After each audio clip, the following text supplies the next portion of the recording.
On today's episode, we'll talk about the job of the on-set dresser, the importance of not getting your feelings hurt, Killers of the Flower Moon, Eddington, and of course, starting out as a grip when you don't even know what a C-stand is. Just a little bit of business before we start. There may be a curse word here or there in this episode, so please listen responsibly. As always, our website, theop.io, is up and chock full of tips, tricks, and gooey operator goodness. Make sure to check out The Breakdown, where the best operators in the biz explain shots they have done, The Musings, where we discuss everything from quick tips to larger concepts of storytelling, the answers, the images, and so much more. I may or I may not take a break or two during this episode, but I promise that none of them will be longer than 22 seconds. Finally, if you are enjoying the podcast, please follow us, write a review, share us with your parents, and talk us up around the water cooler with your friends. So grab a beverage, sit back, and enjoy the op. Thanks for listening. Lock it up, nice and quiet, and let's roll. Rolling! Victor 30 Echo, take 2. Hey, Mark. Hey, Mark. And camera set. And action. Hello and welcome back to the Op Podcast, the podcast where we talk about operating and the art of visual storytelling. My name is Dave Comides, and I am your host, and I am coming to you today from fabulous Inman Park in Atlanta, where I am doing a show. And I have a really great guest that I'm working with today, and actually someone who fills a crew position that I've wanted to talk to for a while, Aaron Robert Hall, who is an on-set dresser. And I will just say right now, one of the best on-set dressers I've worked with, but we'll get to that. Some of the things, but not all by any means, that he's worked on: Yellowstone, Eddington, Killers of the Flower Moon, Fly Me to the Moon, The Magnificent Seven. He is fantastic at his job, and as you will hear, is a position that is absolutely like we work together just right next to each other, in each other's faces all day, making the set be the best that it can be. It's an absolute pleasure to work with him and to have him here. Thanks for being here. Thanks, Dave. Good to be here. By the way, just for anybody coming up, Aaron brought cappuccinos and pastries, and if you're coming to do a podcast, doesn't hurt, right? Right. So listen, for anybody who's listening to this, who's not in the film industry, what is your job? So my job technically is the position of the on-set dresser, which somebody who doesn't know the technical term of that might think it's the costume department, but it's not. That's a good point. Yeah. I represent the art department and the set decoration department while we're on set. So I am the production designer's eyes and ears and the set decorator's eyes and ears and hands on set while we are shooting. So I represent the production designer and the set decorator while we shoot on set. That's so funny because I sort of know that, but I never thought about that way. So do they, we get to a set, right? And it's dressed and it's all, and then of course you go in there and you tweak things, and I go in there and go, we got to move this, we got to move that. But do they give you like an overall, like, hey, by the way, just make sure that we see this because this is super important, or like, I don't want to lose that, or, do they talk about that stuff ahead of time with you? Absolutely. It's actually a key part of their vision to be upheld. And that's why the on-set dresser's position is so important to them. Yeah. Because their vision can be steamrolled in a moment with a director or camera operator's vision compared to theirs. Yeah. Because an operator would be like, that wall is really dead. Let's put something there Which right I've now. done to you before, and And the designer is like, no, that is supposed to be there. It's telling my part of the story. I have my scenic aging that so we feel desolate and dirty, and it's giving our part of the vision to the story. And they, before going on set, before we shoot, they tell me what their vision is, how they want it to go, and what to preserve. Wow. Yeah. It doesn't surprise me, but I never thought about it on those levels. But I remember we were shooting in a bar a couple of weeks ago, and I said to you, like, hey, that door, can we put a sign on that door? And then you came back a couple minutes later, and you're like, no, actually, the art director wants to see all the dirt on that door. And then I noticed the dirt, and I was like, oh yeah, that makes sense. Yeah, it was a dirty bar door, and that's how they wanted to sell it. But that's really cool. And then from my point of view, like for anybody, there's two things that I think make an on-set dresser so important to me. Are number one, just the physicality of like, hey, we're never gonna make it by that couch Like, can we move it? Or more importantly, like, how much can we cheat it and get away with it? Which you and I are always talking about. Like, yeah, we can move it a foot, but I don't think we move it more than that. So how do we get around that? And then there's the other thing of just like making everything look better and telling the story. Yes. Yeah. Yeah. I think what a lot of people don't understand is there is how we dressed it, how the decorator has dressed it, how the production designer has laid out their vision, and those two department heads coming to this creation. And then when we land, it is now our playground. Yeah. So what we do in that situation is if we need to move the set around, we absolutely move it around because the end game and the end point is we need it to look good in the frame. It's We only need- what's on frame that makes a difference. It right? does, because if you have it set up in this situation and you're so strict to be like, that cannot move, that was put there for a reason, and we never see it, well, it didn't make it. So yeah, exactly. the whole That's thing right. is an overtone, and a fully dressed set is giving the camera operators and the director and the actors a playground. Yeah. So now this is their sandbox. And this sandbox is just full of tools to use to make it look as good as possible because the designer and the decorator don't ultimately know where the camera's going to be. Sure. They can have talks about it with the DP and with the director of where we're shooting, but we all know on the day that can completely change. Yeah, and even what we go in with can completely change because an actor can go like, "Oh, that doesn't work for me" or whatever. Yeah. But so do they send you pictures of the set and they like literally like go they circle the clock and go, I want to make sure we see this clock. Like, do they give you notes on the day or ahead of time or before production starts, or how does that work? So, how a designer and a decorator dress a set and come to a vision to storytell, they will go through the script, break it down, and pull out key elements that they want to have seen to help tell their story. Okay. So, we'll talk about major elements that do want to be seen or certain Easter eggs that do want to be seen. We will go over this ahead of time and we will talk about if we can get it in frame, let's get it in frame. If we can showcase it, let's showcase it. But in the end, ultimately, they know that anything can be Yeah. nixed by the director. But there are battles to be fought with the director and the camera operators for what can go and what can't. So that's where my position is a double-edged sword. I have to walk a fine line because Yeah. I have to honor my decorator and designer's vision while giving the DP and the director what they want as Yeah. well. So I have to pick and choose my battles. Yep, Because yep. if I have extreme loyalty on one side, I'm telling the director no. Yeah. And that doesn't go over Yeah. very well often because I know who wins. Yeah.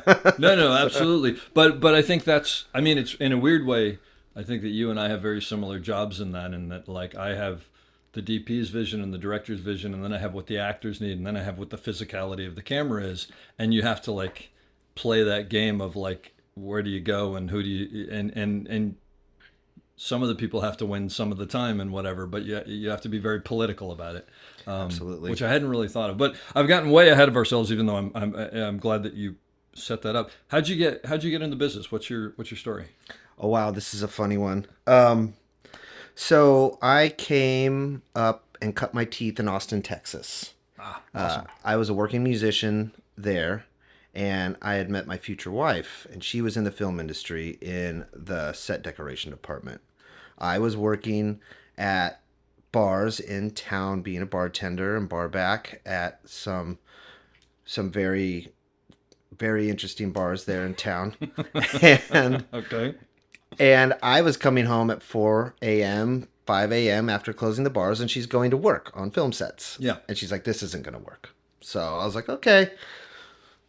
I don't know what else I'm going to do. That's what I do for work. And Yeah. she goes, I think you'd be a very good set dresser. Why? Like what? Because my house was like decorated. Oh, she saw and your style and- she saw okay. my Oh, cool. style, Yeah. and she goes, man, you'd be really good set dresser. And I was like, well, what is that? And she explained the position to me, and I said, wait, That's a job. they pay you to do that? They pay you to like, You had no interest in the film industry before this. well, I mean, mean, other other than than- being a cinephile, Yeah. like I loved movies till I died. That's great. Yeah, but I just, being a musician and focusing on that, I was just gung ho on that. It didn't even dawn on me that it was a working, reality because Yeah. I always just thought it was LA. and New York, and that's it. Oh, sure. Yeah. So, and that it was one of those guarded camps that you don't get into unless you went to film school. So I didn't realize the whole rest of the working part of the industry. And so she said I'd be a good set dresser, and there was an opportunity coming up. She had a movie in Louisiana that was starting. She goes, I think we could probably break you in here. This is non-union, I'm assuming. It is a full union show. Oh, really? Oh, okay. Yeah, but it was during a very busy time. Oh. Where they needed a lot of people and talented, like the rosters were exhausted. So they were bringing in people. And so my wife became a set dresser on the Magnificent Seven in Louisiana, New Orleans. And she brought me along. She goes, I think there's a good opportunity that they'll need somebody, and we can get you in, and you could get some days. You can start working towards your union card. I was like, okay, well, let's see how it goes. And nothing was happening. She was working. It was tough to get any yeses or get any opportunities. One of her coworkers said, hey, the grip department is desperately looking for grips. Can your husband grip? And she goes, oh, absolutely. And she goes, you can grip, right, honey? And I'm like, absolutely. With what? What's a grip? Yeah. Oh, my God. And so his friend went to the grip department, to the best boy, and said, I got a guy. He's really great. Give him a shot. So they brought me in, and this is absolutely my very first day ever walking onto a set, walking into grip world, cameras, and this was the Magnificent Seven, so it was a very large, well-established Antoine. This was a movie or like a mini-series? It's a movie. Okay, it was a feature. Full-blown. Remake, okay. Yeah, Anton Fuqua, Denzel Washington. Oh, okay. All right. Yeah, I remember this now. The full shebang. So it was a big one. And they had built the whole set, was a whole Western city they had built. So I had walked into the grip department, and the best boy, I interviewed with him, and he liked what I had to say, and they threw me in. And the thing was, my wife said to me before my first day, she goes, all right, this is a fake it to make it situation. You just need to pay attention, work your butt off, which I know you can know how to do. And all you need to do is go onto YouTube and learn how to set up a C-stand. Get out of here. And that's what you did? Well, I did all that except the YouTube thing. And so I got onto this gig. I'm working with these guys. I'm setting flags. I'm trying to figure out all of the crazy terminology of everything because everything has a name. Oh, yeah. And I'm like, man, this is like taking a second language class. Yeah, it is, actually. And, I'm on set working with these guys, and I'm on the trucks figuring out how things work, doing gels and all that stuff. Wow. And I had a week and a half into it, and I'm on the 53-foot truck of the main Key Grips truck. And I had yet to meet the Key Grip. I'd only been working with the best boy. Okay. Because it was such a big show. Yeah. And the Key Grip walks up, and he puts his hands on the back of the truck, and he's like, hey, new kid, would you hand me that C-stand? How old are you at this point, by the way? I'm 35. Okay, all right. Hey, new kid, hand me that C-stand. And at that point, I realized I did not watch that video. Oh, you don't even know what a C-stand is. I did not watch that video. And in the week and a half that I'd been there, I didn't pick that up. Oh my God. And I'm sitting there on this man's truck looking around going, well, okay. I got one shot. And so I point just to the left of me randomly, and I said, these? And it was a huge stack of apple boxes. Oh my God. Oh. And so... Wait, what was his response? He turned completely red. Oh. I could tell that... Did you know he was the Key Grip? Or did you just think he was another guy? I knew he was someone. Yes. Yeah, okay. You probably didn't know he what a Key definitely Grip was the boss. Yeah, okay. Yeah. And he turned beet red. he planted both of his hands at the end of the table, or at the end of the truck, Yeah. looked at me and said, "Kid, have you ever done this before?" And I step away. I put my hands behind my back. And I shirk a little and say, "No, sir. I never have." Which is probably the right answer. It might be the only right answer you could come up with there, but yeah. He threw his hands in the air, started cursing at his crew. Oh. He looks at his best boy and goes, "Why the hell is this kid that doesn't even know what a C-stand is on my 53-foot truck on this movie?" And starts kind of tearing into everybody. Oh. Did you know? Did you know? Did you know? Did you know? And they're all like, "Man, we thought he'd been doing this forever. Oh, He's really man. good. We don't know. We didn't know." And then he chilled out for a second, and he said, "I can't believe this kid is on the back of my truck. What are we gonna do? He's either leaving the truck or we're gonna figure something out." And then he goes, "Do you vouch for him? Do you vouch for him? Do you vouch for him?" And he went to all of his crew. Yeah. And the whole crew said, "Well, now that we know he doesn't know anything, we can teach him everything." All right. And so the whole crew vouched for me. Then he looked at me. He calmed down. And he said, "All right, kid, I don't know how you made it on the back of my truck.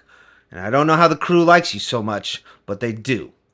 So they all vouch for you. We're going to give you a shot. But from now on, we're going to call you Greenhorn. So Greenhorn, get me that damn C-stand off the back of my truck." This is great. And that was my introduction only in the film to the industry. industry. Oh my gosh, that's amazing. So I was almost a grip. A week and a half later, I got called into the set decoration department and started my set decoration. And the grips career. really take him. No, they loved me. They were very Did upset. you learn a lot in that week? You know, I did. Because I was on set. Setting big flags to camera. You were okay. You good. know, So we were in it. You got the feeling Yeah. of how it worked and whatever. Yeah, That's because cool. they threw me in the set grip stuff too, and I was like, "This is crazy. This is wild." Yeah. I always wanted to be in the art department because I'm an artist, so that was my ultimate goal. But this was my first opportunity. Wow. Yeah. And so the art department called you, and what did you start doing with them? I started set dressing. Right off the bat. Yeah, Wow. but not on set dressing, regular set dressing. So there's two different levels. There is the set decoration department that comes in before shooting and after shooting. So construction builds the sets, paints it, and set deck comes in and decorates the whole vision of what you see. Like everything that you see was put there by the set decoration department. Yeah. So you were doing that before we come in. And Yeah. then- okay. So at least you probably it's like probably a baby step towards being an onset on some level. Yeah, and it's actually, if you go straight to onsetting, you miss a huge step of understanding the job, of how a set moves, how everything is put on, how we put things on the wall temporarily, how just how set dressing works, understanding that piece of it. Because if you just walk into it, you don't know the basic mechanics of how we've dressed the set and how you work with the decorator's vision and what to keep and what not to keep and how to move things correctly. So I feel that people who walk into the on-set dresser position without previously being a set dresser, they're missing a big tool in their tool set. On a level, and I think this is something that's fallen by the wayside. It used to be that you were kind of a loader, and then you were a second AC, and then a first AC, Right. and then an operator, and that was back when the first AC sat next to the operator, so they actually learned like that stuff Right. and whatever, which is now another thing. But now it's like a lot of second ACs will jump to operating or whatever, and it's the same kind of thing where you've missed a lot of what you learned just through osmosis and all that other stuff. I totally get that. So how long were you, I don't know where you came into the movie. Oh, you started, I guess, at the beginning. So you were there for like a couple of months probably or something? I was there for the duration of the movie. Like we started at the start, like with the grip scenario, and then moved into the set dressing part and was there till wrap. And that's where I met my lead man, Phil Shirey, rest in peace. He ended up being my mentor. He took me back to Austin, Texas, where I was from, and that's where he was based out of. And I moved into his world and quickly became one of his right-hand man. Now, when you say lead man, I don't know what's lead man is the head of the set dressers, or Yes, Okay. absolutely. Gotcha. Because there's the set That's a decorator. whole world I'm not aware of. Yeah, We have a set decorator who is in charge of the vision, and that's top down. And then the lead man is the person who runs the set dressers, Gotcha. who's in Okay. charge of Yeah. bringing that whole vision So it's together. almost like the key grip is to the grip department is, yeah. I gotcha. Absolutely. Okay. And so basically he saw you knew what you were doing and you were smart and could learn and whatever. He's And like, so come on. that's great. And I never quit. I never quit working a day after that. Wow. How long did you work with him for?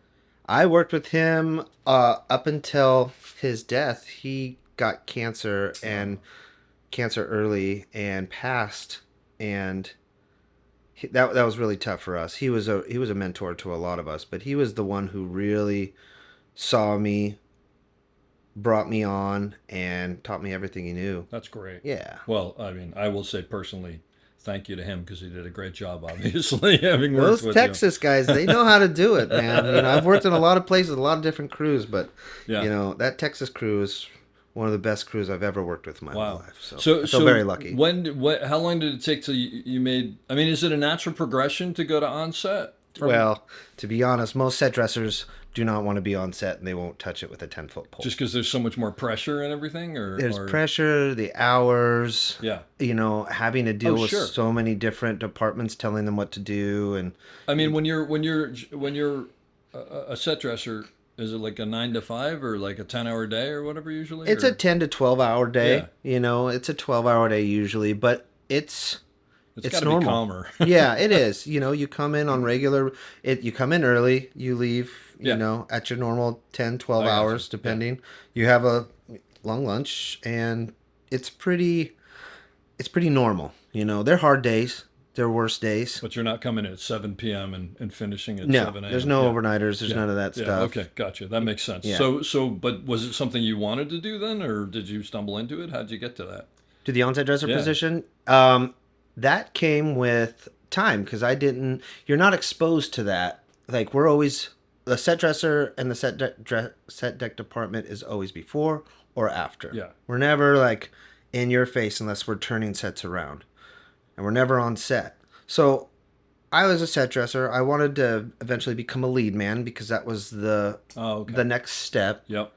And then once I started seeing, I got put on set as help for an onset dresser. Who And always then I needs got help. to see that world. Yeah. And once I saw and tasted that side of the world, I was like, man, this is cool. It's always amazing to me that I show up on big things and there's like one on-set dresser, and it's like, how is this possible? Yeah. Because you're always getting pulled 14 different ways. It takes It's two people to lift a couch, and then I've got Yes. 16 people that need something. I know, it's incredible. But so that was something you wanted to do. So what was your first opportunity to do that? My first opportunity was Alita Battle Angel, which was a Robert Rodriguez, James Cameron film. Oh wow. Which was very big. We built this huge. Was this like at his like little studio that he owns? Troublemaker, Is yeah. that in Austin or? Yeah, Okay. Austin, it is, Texas, yeah. at Troublemaker Studios, and David Hack was the set decorator, and what a talented set decorator! My gosh, we built this huge world, and it was so elaborate and so futuristic with these old Cuban tones. It was magnificent. That's I'd awesome. never seen anything like it. Yeah. And I was a set dresser on that, and I got the opportunity to be that on-set dresser's second on-set on busy days and second unit stuff. Okay. So that's when I really got to feel it, Yeah, really got the taste of it, and I'm like, this is incredible. And is Rodriguez DPing that as well, or Bill Pope was the DP. Bill Pope was the DP? Yeah. Okay, so that's Yeah. he's a personality. Yeah. I love Bill Pope, but he can be a tough guy to work with if you're not on your game. Yeah, I could see him being a grip killer. But he was fantastic. It was huge sets with tons of lighting setups. Yeah. And, that was really when I fell in love with it because I got to see all the things that my department and other departments do to get to this point of action, which is incredible. Yeah. How all this works to get to this one point, and then getting to see the cameras get set up, the lights put into place, the flag set up to get shades right and things just perfect, just for action. Yeah. And it was just so spellbound and magnificent. I was like, this is it. That's awesome. This is where I want to be. That's great. And at that point, I was like, I think I'm in love. Yeah. I don't know if I can go back. It's just so exciting. And then, you know, all the hustle too, because it's not a place for a lazy man. Like, yeah, there's definitely opportunities where you're chilling, but it's super exciting, very fast paced, and you have to know what you're doing. Now, nowadays, you always, I see you on set, you've always got your iPad with whatever cameras are on there so you can see it. Back then, were you standing behind the monitor all the time? Yes, that was before Q-Take and before Viewer. That was the old school way where you had to, you know, sneak over the first AC's shoulder and not breathe down his face or chew gum. Yeah.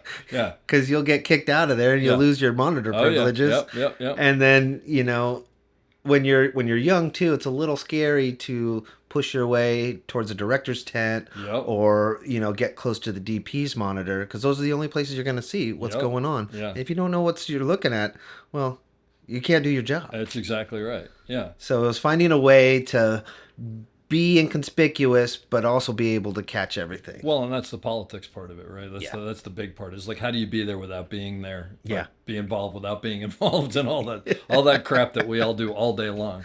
So I mean, I'll tell you, one of the things there's so many things that I love about working with you. I'm just going to flatter you for a second. That everybody could learn from. I mean, number one, you're always there. Like, there's 9 times out of 10 where I'm like, Aaron, and you're like standing like 2 feet behind me. I'm like, oh God. But also, like, you don't stop looking at the set. Like, it's fantastic because you've always got your Q-Take. And the thing that really blew me away on like day 1 or maybe day 2 was I needed a plant. You may remember this. I needed a plant moved to put my Steadicam stand, so it wasn't even in the frame. It was like we were shooting the opposite direction.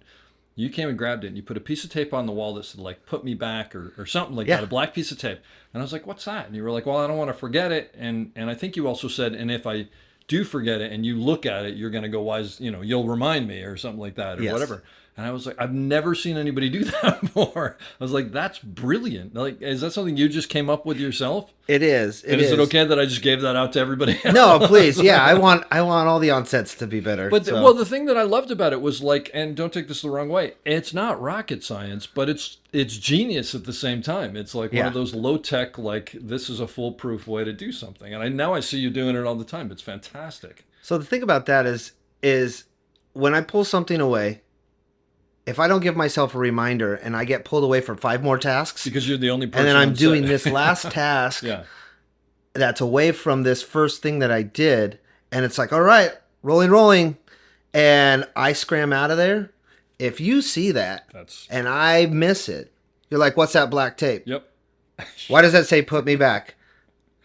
It's so... There was a mirror there. There was a painting there. There was something that we have in a shot that we got before, and we're going to blow continuity. That needs to be there, yeah. But that's what blew my mind about it. It wasn't only a reminder for you. It was like we can't shoot this. Yeah. It gives us a fail-safe there. And, you know, when you have so much stuff going on, it's easy to forget. No one's perfect. That's why I have devised ways to help me not forget. Yeah. Like you see me with my continuity slate. Yep. I have a little magic erase board that says continuity, and I take pictures of the whole set, of everything, or as things move, as the director moves them and the set changes. That way we know where we're at all the time, and we have full reference photos to know what's been established, what's gone away. Otherwise you can't remember all that stuff all day. I'm just absolutely amazed at that. And like, you were so organized, and the other day you were showing me that every night you go home and you put everything in order, like all the continuity takes, all the things you've taken off your Q-Take, I mean, all that stuff, so that you have it down the road. Which just like, again, it's that whole side that I don't see, that I'm like, that's amazing to me that all that is there. I do the continuity folder and photos so how do I say it? I stay on top of them every day and build such a extensive, cohesive folder because you never know when you're going to need it. And when you need those photos, you need them now. Yeah. Like we don't have a minute. We don't have 2 minutes. You That's immediately pull it That's a up. lifetime. Yeah. When we're shooting, That's 2 true. minutes is like Yeah. count 120 seconds. Yeah. We've already moved on. Well, but I can't count how many times like we're actually rolling and you're like pulling the last piece in because I've just been like, oh, we're gonna see over here. I didn't tell you this Yeah. or something like Yeah. that, and by no fault of your own, but you're always just like Yeah. right there to do it. It's amazing. I do it to save time because time is our money on set. Yep. Like it really is. We are cooking, we're moving, and if you're waiting on me, everyone's waiting on me. Yeah. And I'm the first one in and last one out. Yeah. You know, I gotta check it out. I gotta see what you're seeing. A thing that I do that I would hope more on-set dressers would do is as soon as there's a camera up or there is a viewer up with the DP showing you your shot, to stand right behind you guys and get the first look of what you're looking at. Yep. That way I can tell what my first steps need to be to start helping you get things out of the way for the dollies, for the grips, see what we're looking at, see what needs to happen, and start doing foresight on that next shot setup. So I was going to ask you that. Is the first thing you do go, what are we physically going to have to deal with in order to get the dolly where it goes or the Steadicam where it goes or whatever? Like, do you start with that and then work backwards from there? I do. I start with what you guys need first so we can get a camera set. Just to execute the shot. Yes. And Well, then- first, so we can get your dolly in and we Yep. can get your camera up. That way the DP can start doing their light work and then the grips start doing their thing. Oh, so you're saying even like just physically pulling the dolly in, like we're going to have to pull that couch out of the way Yes. to get the dolly into the room Yeah. or something. Oh, I got you. Because you're Yeah, getting yeah. set just with a camera Yep, right yep, now, like yep. with a viewer on an iPhone. Yeah. And then I'm immediately going, all right, we're putting 2 dollies back here and they're going to throw track. This is going to have This to go. all has to leave first, and then I'll deal with my part yep. after you guys are set up with setting up the frame and making sure everything looks right and that the set dressing is good, that we need to pull some things in. This lamp is going to grow out of the top of that person's head, so we need to move it over this way and start zhuzhing the set. Yeah. So I give it to camera and grip and lighting first Yep. so we can get a camera up and get moving. Mm-hmm. Otherwise, you guys will just start grabbing stuff and moving it. So what you're saying is when I'm saying, hey, we're going to have to pull that couch to get the dolly in here, like you've already thought of it 5 minutes before I have. As soon as the DP's showing you your shot, Yeah. that's what's on my head. I should know that by now. But literally, that does bring up a thing that it's funny because I've run into some people, not necessarily set dressers, but on-set dressers, but other people as well, who get frustrated like when you say something they already know. But to me, it's actually like it's a business of redundancy. Like Absolutely. I'd rather it be said 3 times because then everybody A knows and B everybody's checking each other. Like, Absolutely. Because if I suddenly go like, no, we don't need to be that couch, then you might go, well, wait a minute, aren't we doing the shot here? And I might be wrong or you might be wrong. You know, that's how it goes. Yeah, we're just double checking each other all the time. Because like you said, there's not enough time to not double check each other to make that mistake. And there's not enough time for the ego of it. That's true. Yeah. Like we're all working towards one goal. And if you have a mindset with your coworkers that, you know, there's going to be sharp days where we're short with each other or, you know, we're moving so fast, there's not a nice way to ask this. We're just asking for it. Yep. You know, don't get your feelings hurt. Also, yeah, that's the job. We're moving towards that goal. And it might not be your job to do that, but you should just get it done. Yeah, absolutely. So let me ask you this: what are the best things that camera operators, like for younger camera operators, what's the best thing they can do to work well with you? And then I'm going to ask you what the worst thing. That's a good question. I think the best thing a camera operator can do is build a relationship with their on-set dresser to where they find a flow with each other, a respectable balance. You know, because an on-set dresser needs to respect each craft and their boundaries and understand what they can and can't do, what they should and shouldn't do. But with an operator, if you get a good relationship with your on-set, they'll be your right hand. You don't have to get out of your chair or get off your dolly and go move stuff and go put your lamp in and, get things out of the way. They can really have a symbiotic relationship where we are both working this frame. Mm-hmm.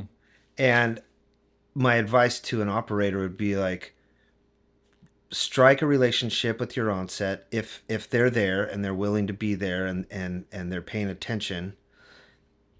Give them the time of day to become a tool in your toolbox. That's great. And do they do that simply by respecting and understanding that there's more to your job than just moving something so we can do our job? You like we said, like, we've got to move that couch because the dolly has to come through there, but we also want to see the couch somehow because that's important for the scene or something like that. Absolutely. Absolutely. It's because an onset that's paying attention has read the script, has read what's going on, knows what the story is going to be for the day. And because there's something that looks good in your frame, in your shot that you want, it might not be telling the story of what the designer has established and is going for. So it's not a battle against you or a onset dresser telling you no. It's them just trying to say, hey, this is what my boss told me to kind of keep in mind as we go forward. Yeah. So that's the only thing, just kind of understanding that there might be something behind it, but ultimately we just talk about it, and it's all about getting the frame looking good, and does it serve the story? Yeah. Well, but that's actually the thing that I think is what you just does it serve the story is, I think that's the key to it. That's the key to the entire thing. Should be the key to everything that we do, right? Yeah. And Does it's it like serve the story? one of the things that I love working about you with is like, yeah, we'll get the couch out of there, we'll get the dolly in there, we'll do all the physical stuff that's the boring, annoying crap. Right. And then it's like building it back up.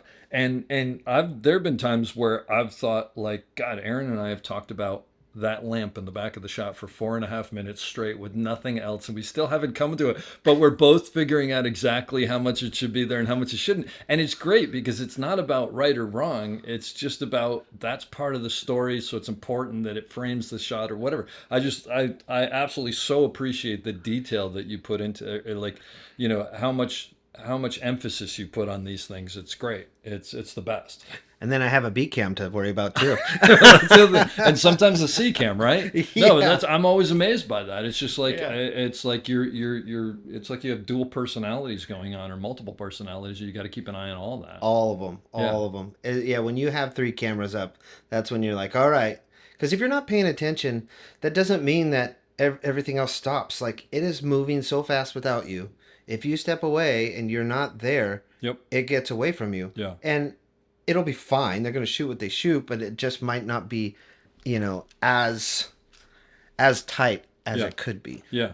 Well, and that's why it's like I see you with a Q-take and I watch you moving a lamp, and I know you're moving it for both cameras because you're watching both cameras, and I think like, man, how did they do this before that? Because it probably was like zhuzhing it and then running back to the monitor. It is the running game. It was. And then, and then it gets to a point where you could work a set all day to perfection, but at the end of the day, the first AD is like, all right, rolling, camera's up. Yeah. And then that's it. Yeah. You're like, okay, you just got to be like, well, that's it. Yeah. It's okay. Yeah. You got to walk away. And then, in the end, once you see the edit and once you see the final product, you're like, man, they didn't even use that. I spent all that time on that, but that's part of it. Is like, but might. You never know. You have to. Yeah, you gotta strive for. And so let me ask you about cheating, because cheating's a huge thing, right? Okay, so is that just something that you learn over time by failing and succeeding, and like how much you can get away with, or is every situation completely just judging it and going? I mean, do you think, will that cut? Is that what you're thinking, or? Yes, I think about the edit all the time as I'm dressing. I'm like, gosh, is this? If we push this couch in so much to feel it, is the audience... Is it going to jump around the room as we cut around? Is it going to start feeling awkward? Is it going to be like peripherally wrong? Yeah. And you can get away with a lot with cheating. I'm amazed by how much you can get away with. And I'm a big fan of it because it's all about making it look good. And the final thing is making that frame look good. Yeah. That's the last thing for me. But if you go too far, you're like, yeah, that's weird. Yeah. And then you can see it, and then it just feels uncomfortable. But yeah, you could chase a couch around the room, you could chase a lamp around the room, and it can get tough. So is a lot just like going by what your gut tells you? Yeah, it's also like you said, trial and error and failing. Yeah. Because if you cheat something too much, one of the bosses is going to come in and be like, "Why'd you do that?" And that's never a good feeling when the DP, Yeah. makes you feel dumb. Yeah. No, absolutely. Absolutely. But I don't know about you, but like I tend to like I'll frame things up and then I just look at it and a lot of times I'll look away and then look back and I'll Yes. see what's bothering me or what's like pulling me in, and is that good or is that bad? I mean, is it the same kind of feeling? That is absolutely the same kind of feeling. I approach it as what does my eye go to first? Yeah. That's why, like, if I see something too hot, something too white, something too bright, this lamp is really, really taking over the frame. That's how I feel what you can catch is good or not. And it is a feeling. Yeah. It's a feeling. Like what you said, you turn away and then look at it again. What jumps out to you? Yeah. Because nothing should compete with the actors so much to where your attention is just going to that. If your eye is going to that, that's the problem. Robert De Niro's talking, and all you can do is look at like the Ferris wheel miniature in the background. or Yeah, something yeah, like you're that. distracted. That has nothing to do with it. Yeah. Absolutely. Unless it serves the story, then it's a visual impediment. That makes perfect sense. So let me ask you this, because I don't know if you remember this, but when I start a show and I meet the onset dresser, I always introduce myself. I go, "Hey, so excited to work with you," like blah blah blah, and I will always say, I think I said this to you, like, "Hey, are you okay if I tweak stuff as long as I let you know about it or whatever?" Because there is only one of you most of the time. On this show, you have someone who's sort of helping you out and learning from you, which is Right. amazing to watch. But a lot of times it's only one person. Most onset dressers will go, "Totally get it, just let me know," or whatever. And then there are one or two that I've worked with who are like, "I don't want you touching anything." And I'm like, well, this is going to slow us down, but I respect it at the same time. So is that something that you appreciate being asked early on? Or because there's a reality to sometimes I do have to just reach in and tweak something or whatever where we don't have the time to get you in there. How does that play? Because I don't want to step on your job, but No, that's a very good scenario and question. An onset that's paying attention will be by your side most of the time. yeah. But then there's scenarios where, they're not as present. Maybe they haven't been trained in a certain way, or they believe the job is a certain way. Or they could be just getting pulled too many places. Or You know, exactly. But as far as the operator working the set, absolutely. Like, I hope they do, because again, it's supposed to serve the frame and serve the story. And if you need to tweak this, you need to tweak it. And pulling me in if I'm across the room and Yep. I'm not there in time to get it, it just needs to get done. Being told is great. Micro moves are super easy because nothing's changed drastically. Yeah. It's when dressing gets pulled out of the room around the corner and it gets lost and we don't know where it's at. Yeah. And it's hard for us to keep track of things that get moved drastically, because putting them back and keeping continuity is a huge part of our job. But again, that goes down to the relationship that an operator has with their onset, because there should just be a trust and a bond there already that, hey man, we're in this together and we have each other's backs. I think that's so correct, because that's what it is. Yeah. It's like you are in it together completely. Yeah. And I mean, I would say like I work as much as with the onset as I do with like the AC. I mean, maybe even more so nowadays on some level. But so is that the best way for a younger operator to handle it early on, just to like introduce them and go, "Hey, I want to find out what are you comfortable with?" And I mean, is that? Yeah, no, that's great. It's like a simple conversation and an acknowledgement, because a lot of times, camera department can be elusive, not elusive, but like in a different like setting, Yeah. because if you speak with the onset early on, you form a bond, then you guys are talking about it. Yeah. You guys have formed a relationship where it could easily be, I never talk to this person and they're kind of annoying. Yeah. Because they're telling me what I can't do. Yep. And it's easy to go the other way with that. Yeah. It's so wild to me how many personalities come together on a set, and we have to navigate these personalities, and everyone has, their flavor. Yeah. Yeah. But at the end of the day, we come down to do this job, and we are in each other's lives and faces for 3 to 6 months, doing some heavy, long hours. Mm-hmm. And it could get salty. Yeah, there's no question about it. Yeah. We've all been there before. But Or it could be really great and symbiotic, and like we're just dialed in and cooking. But I think the place that comes from, which you talked about, is A, you respect each other's jobs, and Yeah. B, you realize it's not like an all or nothing thing. And at the end of the day, like I was just listening to a podcast where someone mentioned this, is like the star of the movie is the movie. Yeah. It's not you and it's not me and Right. it's not the actors. It's the whole thing, right? So like if the lamp in the background is making you go, I can't watch what this person is saying, then the lamp in the background has to go. Just lose it. Yeah, exactly. Yeah. Exactly.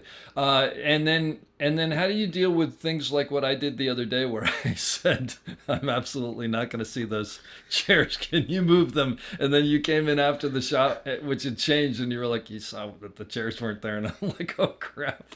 Like, I mean, do you just sort of take that in stride? And Yes. Well, I felt so badly about it's that. all good because you evaluate how much did we see, How bad is it? how obvious was it? Yeah. Since you were close up in a Steadicam setup on the actress, we are sitting there moving around the room. I can't really tell. Yeah, Like okay. if I dissect it, I know that the chairs are stacked and Yeah. the lamp is in the wrong place, but. Will the audience know? No, because the audience is focused on the actor. So if Exactly, you look yeah. at the actor, your peripheral doesn't even see it at all, Yep. which means it's not seen. Yeah, when I was at NYU, we had a professor for sight and sound film, which was like the first film shooting course, and he said, I want to show you a movie that I just finished. It was this movie called Blades, which is out somewhere, and it was basically like Jaws on a golf course. It was about a lawnmower that had a mind of its own and was killing people. It was actually hysterical. It's amazing. It was really funny, actually. I remember laughing my ass off. But he showed us this shot that was a dolly shot of these people walking through the woods. And he goes, I want to show you this shot. Tell me what's wrong with it. Showed it to us. And I think he showed us the scene before, and so we knew the story and whatever. Or maybe we had already seen it. That's what it was. And someone's like, there's too much headroom, and it's like, the sound is bad, and whatever. And he goes, now I'm going to show it to you again, and I want you to look, after they pass the third tree, I want you to look deep. Don't look at them. And there was a reflector in the shot, in the middle of the woods, that nobody had seen before. Exactly. And it always impressed on me, like, you don't want that. But if the story is engaging, you can get away with anything. Anyway, I will say, I felt so badly when I did that, because it's like, you work so hard, and I'm like, I had told you I'm not going to see that. And then, of course, we called an audible during the shot, and I went over there, and I was like, oh, God. But it happens. The other side to that, so I made a professional decision that, yeah, that was fine. Like, it was blurred out, it was background, we'll never tell. Yep. If we landed on it, and the focus was pulled that we could see it, that Yeah. they were stacked and it was bad. Yeah, what do? You tell the director at that I point? go or- to the script supervisor first Yeah. and talk it out with her and let the director know as well. And basically, do you say, look, I don't think you're going to get away with being able to use this part of the shot because of this? Yeah, editorial's not going to be able to Yeah. use that. Yeah. And at that point, they make a decision to go again because Gotcha. Yeah. it's a major mistake on, everyone's part that Yeah. we didn't get it. Or we just looked in a place we couldn't. When you go over and then you see BCam. Yep. It's like that.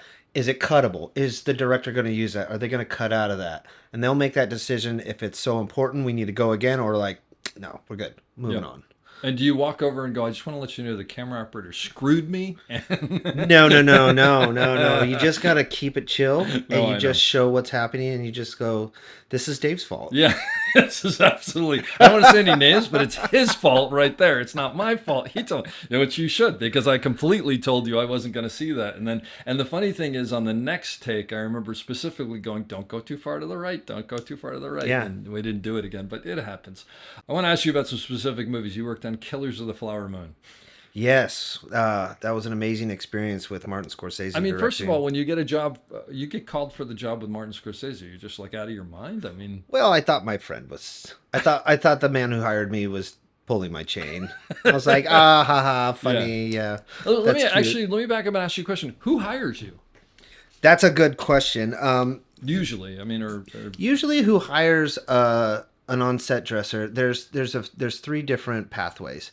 So the lead man, who is in charge of hiring the set dressers in the set decoration department, he will usually have a few on-sets that he uses. okay, But it's down to the decorator and the production designer to ultimately okay the on-set dresser. gotcha. Okay, So a decorator and a designer will be the last say in who gets hired. so you get brought in by someone else, but they'll have the last. Let me see his resume, or I know him, or her, or whatever. Yes, Yeah. because ultimately it comes down to the production designer because that's the top for Yeah. us. Yeah.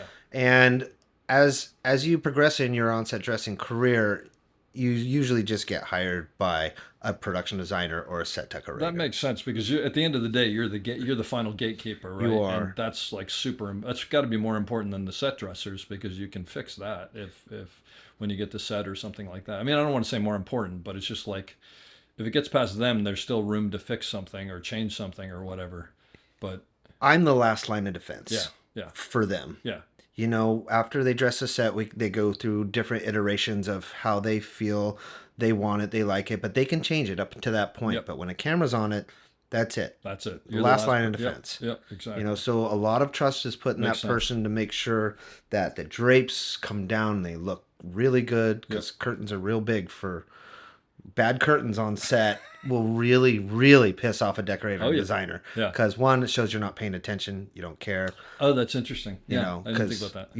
you're in charge of the final vision and they can't be there, and they need to be somewhere else. So they really need to trust this person that is paying attention to make sure that the seam in the lampshade is not facing there, in front yeah. of you, No, well, and it's that it's not details, right? crooked. Yeah. because that will make it look shoddy. Well, and I would think that if I was hiring someone, it's like I would assume that they're gonna get the big things, like the mass. It's Yeah. the details that actually make someone. Is there someone who's really good and someone who isn't? I would Right. imagine. Yeah, and you can pick that up. Yeah, You yeah. know, because a seam in a lampshade doesn't seem like a big deal to people, but that's our light source. Yep. And that's what's glowing in the background. And, a big seam down it is really gonna. So back to the question of who hires you.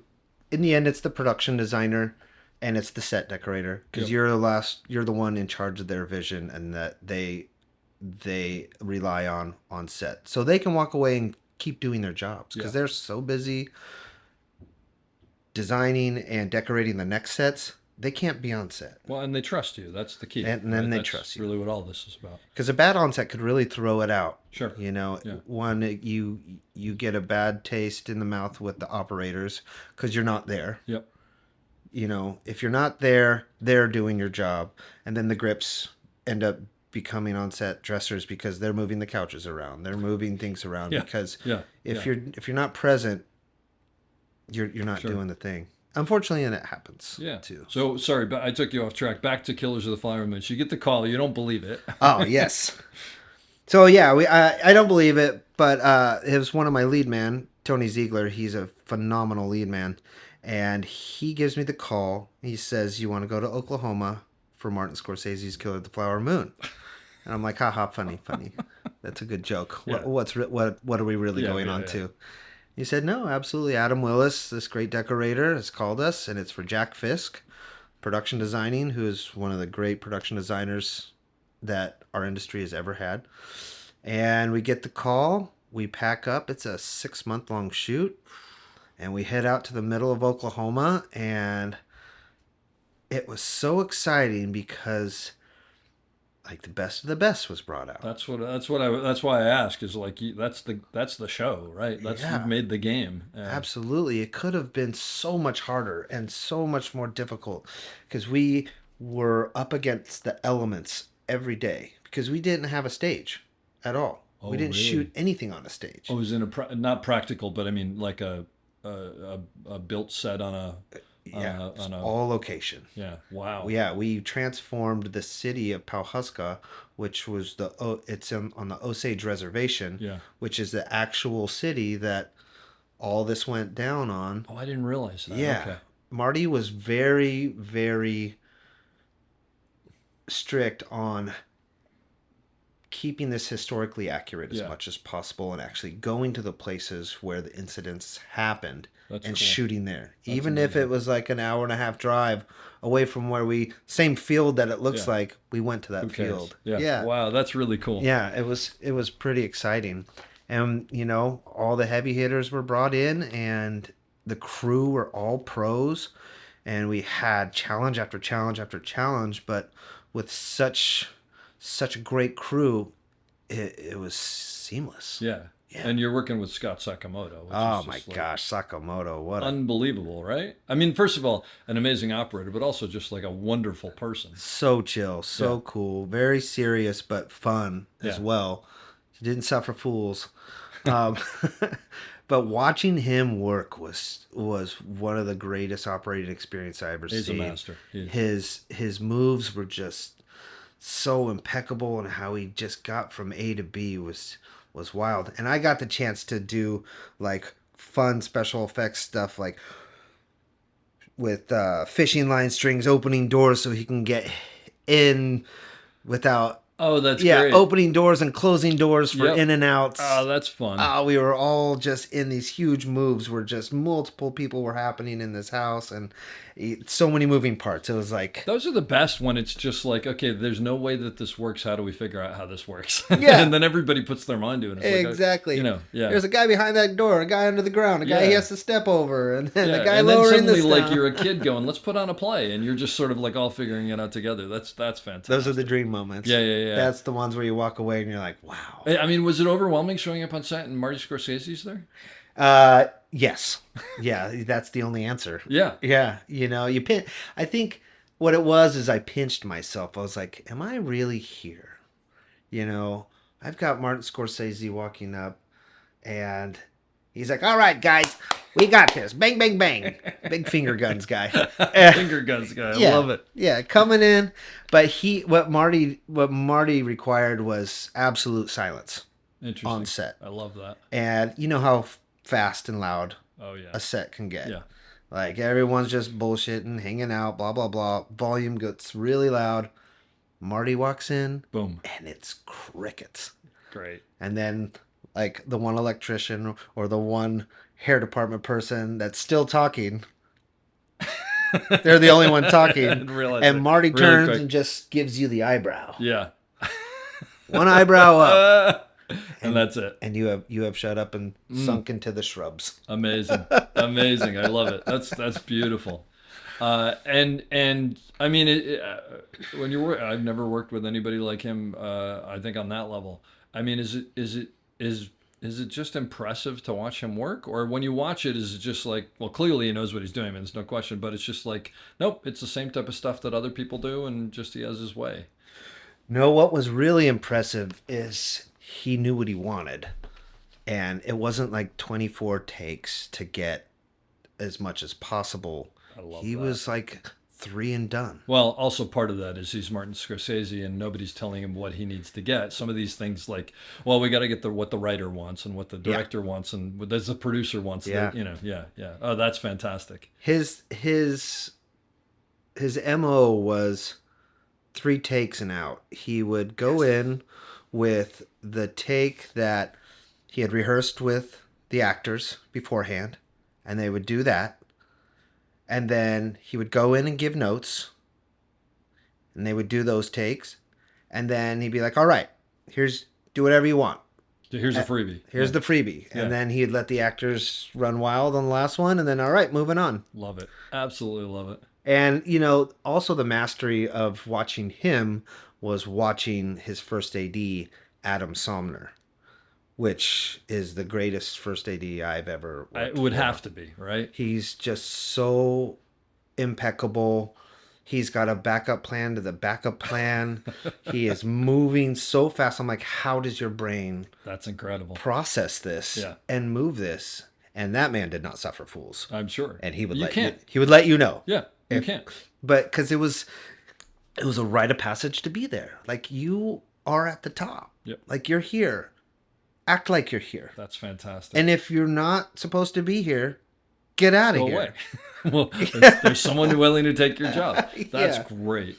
But watching those two together work, because he knew what Marty wanted, and he would move a whole crew. Like, I mean, I don't even know. Everyone would just move to his voice and his movements, and that was it. He was running that set. That's fantastic. 300 background. Yeah. Just moving and shaking. Things mess up, and he would pivot in a moment to fix it.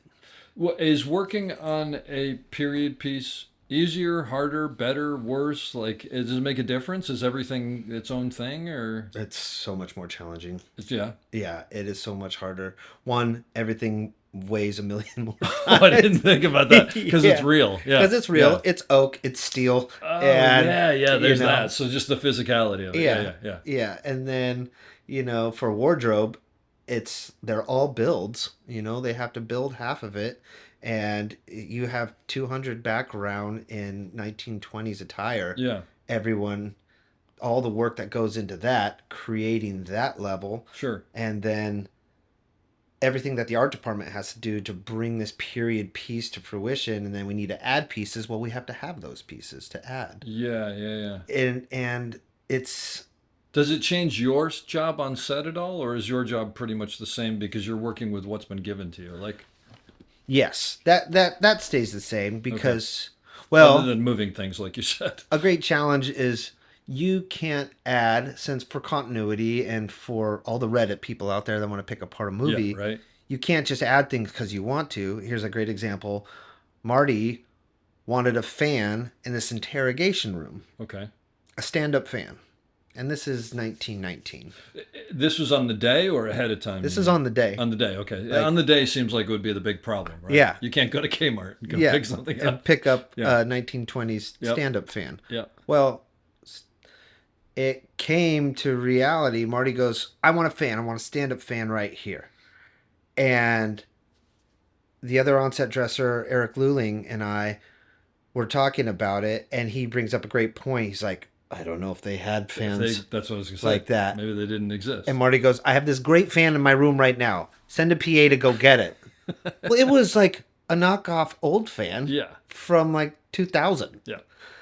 And he brings this fan in, and we look at the fan, and we're like, oh, God. We can't put this in the movie. And now let me ask you a question. Is there a moment where you're both looking at you, you're like, you tell him. No, you tell him. Yeah. We're like, oh, gosh. So we call, in those moments, that's when you call the production designer, call Dad, and be like, hey, man, this is going on. Marty wants to put in this fan, and it's not period. And Jack Fisk is such a fantastic production designer. And Adam Willis, the decorator, they would die if that thing made it in the film after all their hard work to get to this point, to blow continuity. Yeah. And so Jack comes, and he's so knowledgeable. He talks to Marty and goes, hey, they didn't even have stand-up fans. They didn't even exist They hadn't been at invented that point. yet. They had not been invented yet. Yeah. So this can't happen. So we had to call in the production designer to put out that fire. Yeah. Otherwise, it would have made it in. It would have made it in. And so it was our job to flag it, talk to the person who can talk to the man. Yeah. And then work it out. But the irony of it is invariably, in the long run, you're doing exactly what you were saying. Scorsese wanted everything to be authentic. Yes. But something has gotten in his mind that visually he wants this, and he's let go of that for a minute. So you need someone to bring him back to that and go, this isn't what you want, and this is why. How do you tell Martin Scorsese no? That's sort of why I asked. It's one of those things where you're like, who am I to tell this person that? Yeah. But then, when it was explained to him, he was like, absolutely. All right. I didn't realize. Moving on. Yeah, exactly. And the fan did not make it into the movie. Fan, thank God, did not make it into the movie. But I'm assuming it was a great experience to work on that. Unbelievable. Yeah. It was a feather in the cap, and it was the point in my career when I was like, okay, I think I belong here. Yeah. Like, this is okay. How long had you been doing this by then? Let's see. Probably 4 years, 5 years. Are you kidding me? Yeah. That's a pretty good job. Well, that's because you're amazing at your job, but still, not everybody who's amazing at their job actually gets the opportunities. That's fantastic. Well, paying attention and working hard and taking it very seriously is like I think gets you a lot farther than just thinking of it as a job that you clock into every day. There's no question because look, the minute that I met you and we started working together, I recognized like you take this seriously. Yeah. But there's you take this seriously, but you also know when it's like that old song, Kenny Rogers song, The Gambler. It's like you know when to hold them, you know when to show them, you know when to walk away, you know when to run. But it's like there's certain things you'll fight for because it's like no, this is absolutely going to be a problem, and there's we can judge this and that'll work because you realize that everybody else has a job too. So I think that's a fine line, and It is a fine line. And as an operator, it's one of those things where it's like I mean I've been in the situation where the director wants handheld and the DP wants Steadicam, and you're like, Both of you are my bosses. Exactly, and you have to do those things. So Yeah. I mean, there's no question about it. Other movies that you've worked on that are worth. You worked with Ari Aster, right? I did just recently. I worked with Ari Aster Dream. on his new movie Eddington, and that was with the director of photography Darius Kanji. It's unbelievable. Like I can't.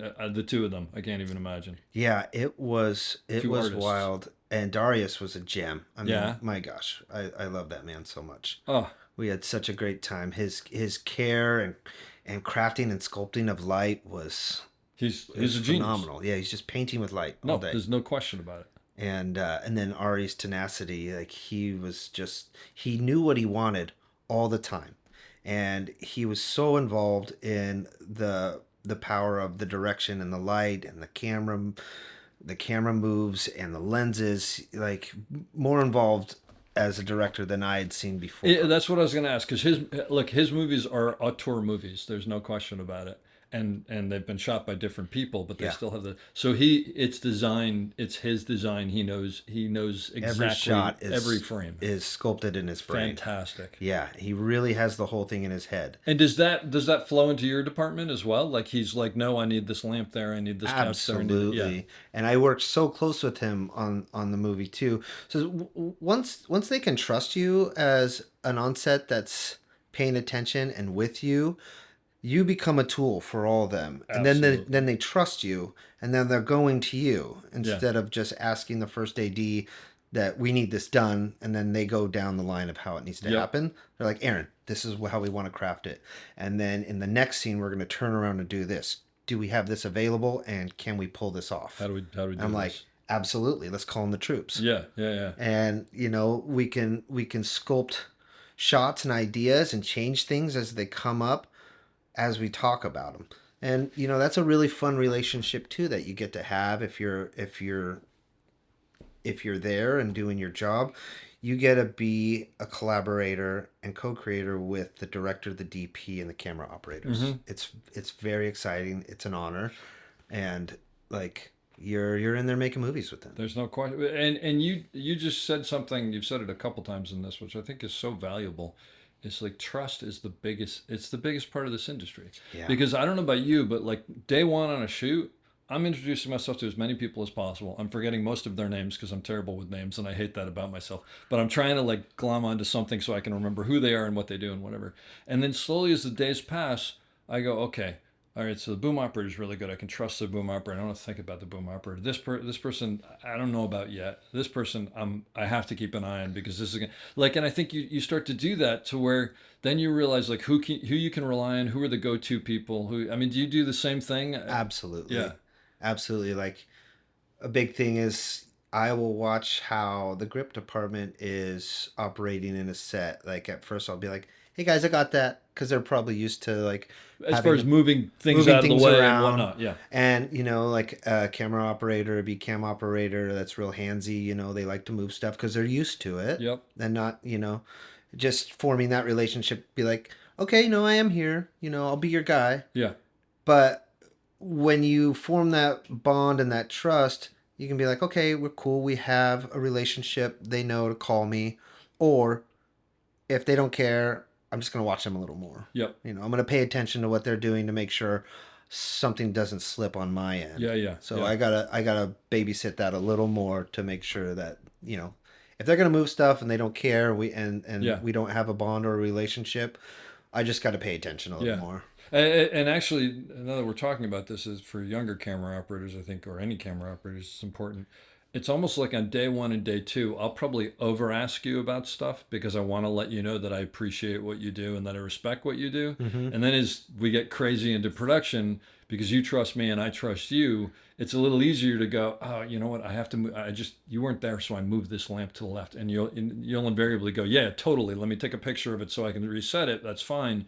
Or I'll call you over and go, I moved that limb to the left, but did I go? What do you think? Did I go too far? Can you just make it better or whatever? But I think you got to start on that level of like, because I would imagine that, and maybe I'm wrong, but I would imagine that onset dressers are more wary of the camera operators who are like those people who are moving crap and never telling them. So right off the bat, that you're trying to figure out like, does this person respect what I do and can I trust them? Right, and how to approach it, because it could be intimidating too, especially if you don't have an experienced on set. If a set dresser has been thrown onto set to fill a void and they don't understand how the mechanics of a set work, Yep. you will inherently hold back, because either you're intimidated by the situation or you don't know how to speak up for yourself. Yeah, or how to actually get the point across without like it being a battle as opposed to Right, yeah, right. yeah. Because the majority of the job is communication and respect. Yep.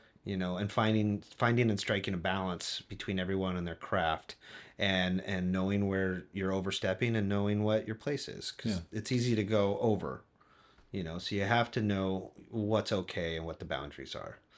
And I think it's important, we discussed this earlier, just creating a bond early and establishing respect and awareness with your operators from the top, showing them that you care and that you're there for them is a big step, because every single show you have to prove yourself. You have to prove your worth. You have to show these established people that, one, you're here, you're paying attention, and you're here for them. And every show you have to do that, because unless you work with the same people all the time, which we both know that's very rare, Sadly. you have to reestablish this situation early and often. Yeah. Yeah. No, that's fantastic. What's the hardest part about your job? I think the hardest part about my job is knowing how to make the decisions in the balancing act of what the director, the DP wants, and what the decorator and the designer want. Yeah. And to make sure that you are serving both camps, because they're all your boss. But you have to make sure that the decorator designer's vision is not stepped on or not seen, all while making sure that the DP and the director get what they need as well. So finding and striking that balance is proven to be a pretty big challenge through each movie and feature that I do. Other than that, the hardest part of the job is maintaining relationships with all of the departments that are doing their job. Mm-hmm. Because everyone's fighting for space, everyone's fighting for their positions being understood. It's like, I got to work with sound, I got to work with the grips, I have to work with electrics, I have to work with the gaffer all day, I have to work with the operators and the first ADs and the PAs, literally working with everybody to give them what we need moving forward. Mm-hmm. So it seems like, it could seem like a minuscule job. You're just moving furniture for a grip and a camera. It's not. Yeah. It's like maintaining a balance and a relationship with each and every department to give them space to do their job. Because they're always asking you for something. You told me a story that I wanted to ask you about Ari Aster putting you in his movie. You want to share that? Sure. That was great. And does this mean you're going to stop being an on-set dresser and move straight into acting? Or is there Oh, no. I'm terrified in front of the camera. Yeah. I went back to do reshoots. I was lucky enough to be available to go finish the reshoots. And it was nice because, at the end of a feature, everyone's burnt out, beat up. And, you don't get a farewell easy. Yeah. It's just like, hang up the spurs, and everyone just walks away Yeah, in the dust quiet settles and that's silence. it. Yep. Yeah, see you later. Yep. So we got to go back to do reshoots. Ari was there with our Bare Bones team, and we were all rested, and we got to revisit what it was and have this kind of nice warm moment again together.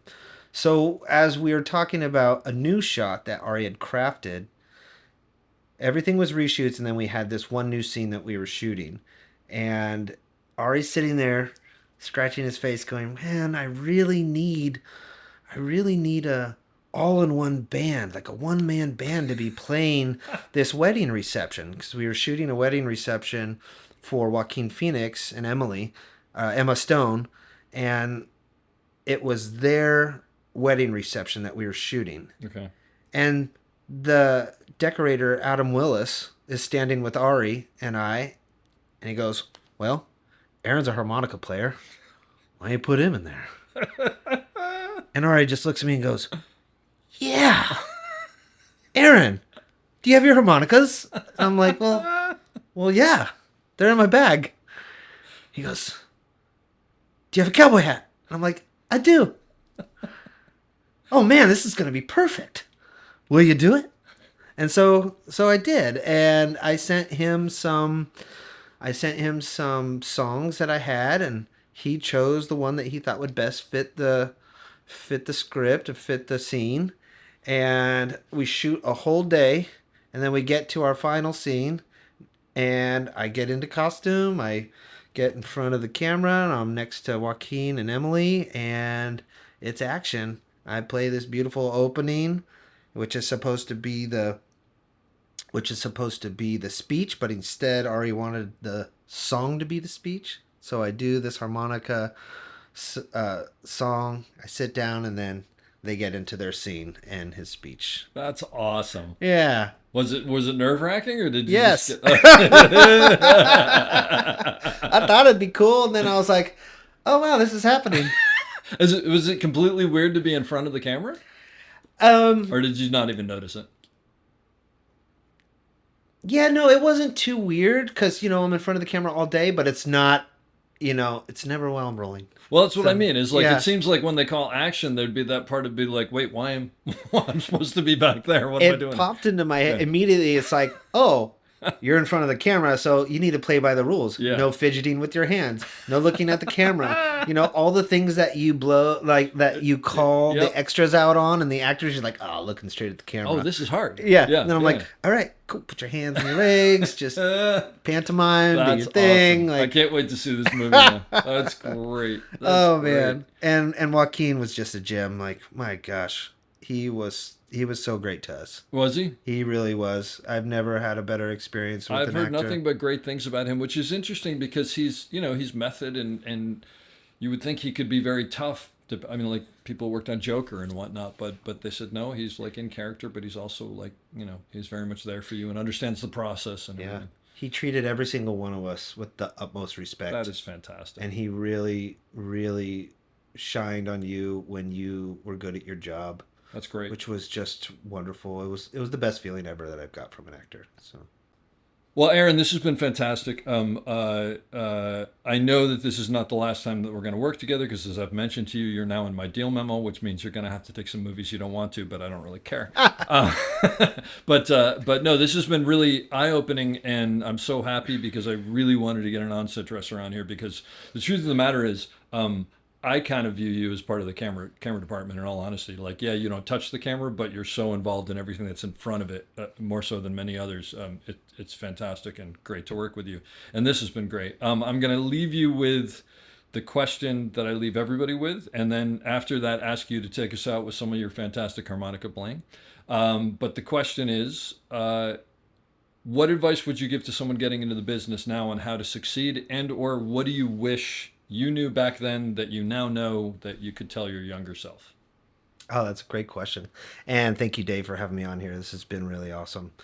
I think good advice for somebody entering the industry now in the position I'm in or around would be to remember that we're making art.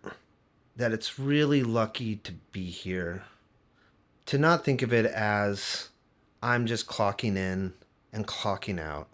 I'm doing what I'm supposed to be told, and that's it, and that's enough, and that's all I should be doing.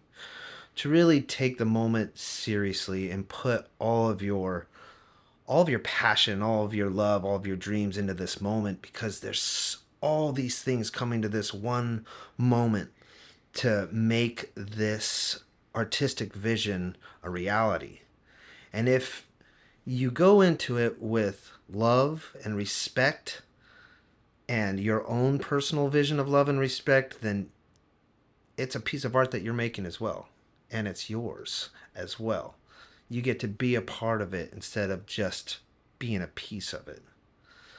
So I think that's a really good way to look at it, about how you're going to put yourself into it. And as well, it's a phenomenal opportunity to meet a whole world of family members. Like, how lucky are we to be at this moment right now making movies with all these fantastic creatives? It's such a huge honor to be a part of it every time, no matter how big or small, because we're getting to make movies. I think it's very exciting, and we're all very lucky to be here. And then, advice for my younger self. I think the best advice that I wish I would have got when I was younger is pay attention. Pay attention more than you think you should. Put the extra mile into it. Read the script 3 times. Go into every day as if you're going to get asked the big questions, so you have all the answers. Push yourself harder than you thought you would need to, because you're around pros. And really watch and learn from everybody, and never think that you have it all figured out, because every day is a brand new learning experience, and every day you're going to learn something from somebody else. Be kind, be open, and just be ready to work your ass off.